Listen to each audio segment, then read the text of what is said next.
I became sick in 2016, and it took them a while to figure out what was wrong with me, but I had Lyme, and I had another co-infection, and I was having a very hard time just living.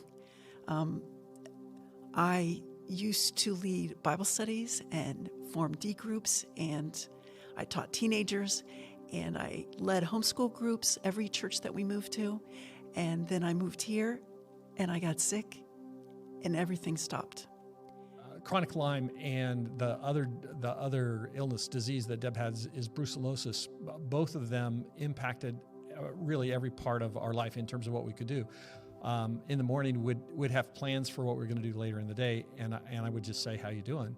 And on the days that Deb was impacted the most, it was like, we're not doing anything. And when she was at her worst, she couldn't think, couldn't process, couldn't do much of anything, and it was harder, obviously, on her than me, because there was this sense of, is this what life is going to be like for the rest of my life? This year, I think in February, said to me, "We're going on a mission trip to Sri Lanka. I'd really like you to go." And he knew how my life was. So I was like, "No." And he goes, "Will you pray about it?" And I thought, yes, I can pray about it. We met with the group that was going, and I was just sitting there with everyone. And I leaned forward and said, "So what are we going to do in Sri Lanka?" And everybody was like, "What?"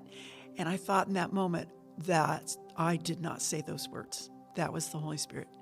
And so when I got home, I knew then that God wanted me to go to Sri Lanka. And from that point on, I had peace, which made no sense. And my kids especially were like, "Wow, Mom, that you're not nervous, you're not anything." I said, "Right, I'm almost not even excited. I have so much peace." I kind of had an idea of what that would be like. If God told me to go to Sri Lanka, he was going to make me feel good. So we go to Sri Lanka. I felt terrible. It was hot and humid, which causes Lyme flare. And I just could hardly get up in the morning.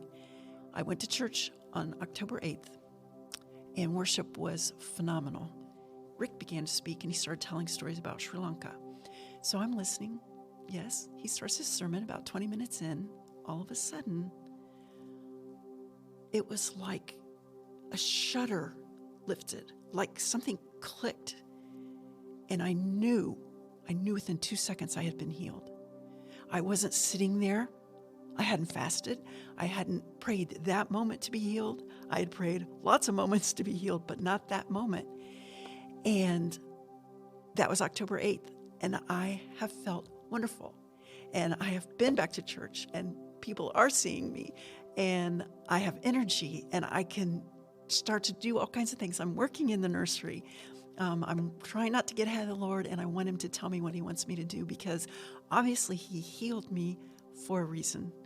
And just trying to listen to him and continue to grow closer to him, so I can, this new chapter, I can do what he wants.